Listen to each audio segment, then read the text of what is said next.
আসসালামু আলাইকুম।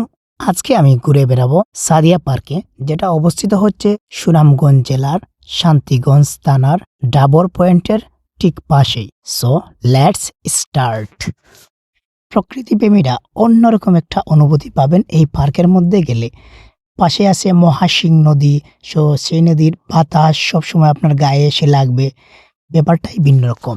প্রথমে আপনাকে ২০ টাকার টিকিট কেটে পার্কে প্রবেশ করতে হবে। পার্কে প্রবেশ করার পরেই প্রথমে আপনাকে একটা লাভ চিহ্ন দিয়ে স্বাগত জানানো হবে। বিষয়টা ভিন্ন রকম ছিল।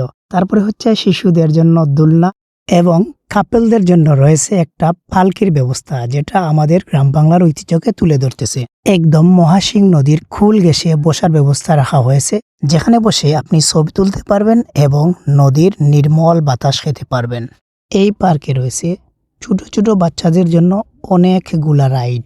বড়দের জন্য তেমন একটা ব্যবস্থা না থাকলেও প্রকৃতিপ্রেমীরা এখানে এসে অবশ্যই নিরাশ হবেন না। কারণ হচ্ছে মহাসিং নদীর প্রাকৃতিক দৃশ্য, নির্মল বাতাস এবং শান্ত পরিবেশ। কাপলদের ছবি তোলার জন্য রয়েছে বিশেষ ব্যবস্থা। আর্টিফিশিয়াল ফুল এবং পাতা দিয়ে সাজানো হয়েছে পার্ক এবং রয়েছে লাভ সিম্বল। সো এই লাভ সিম্বলে দাঁড়িয়ে তারা চাইলে কাপল ছবি তুলতে পারবে। লাভ সিম্বলটা সম্পূর্ণ আর্টিফিশিয়াল ফুল দিয়ে সাজানো, দেখতে অসাধারণ ছিল।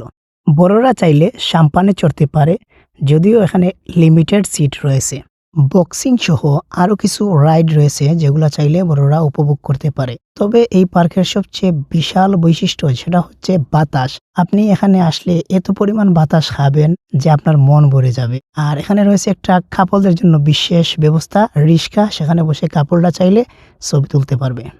সাইফুর রহমান পার্কের মতো সিঙ্গেলদের জন্য সাইকেলের ব্যবস্থা রাখলে ভালোই হতো।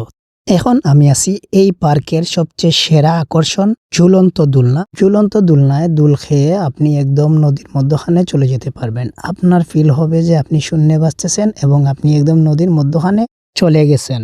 এই দোলনায় চড়ার জন্য আপনাকে অবশ্যই সতর্ক থাকতে হবে, কারণ হচ্ছে সেফটি একটা বিরাট বিষয় এবং আপনি যদি শারীরিকভাবে দুর্বল থাকেন তাহলে আমি বলবো যে আপনি এই দোলনা না চড়াই ভালো। সো আমার সাথে সাদিয়া পার্কে ঘুরে আপনাদের কেমন লাগলো সবাই কমেন্টে অবশ্যই জানাবেন। ভালো থাকবেন সবাই। আসসালামু আলাইকুম।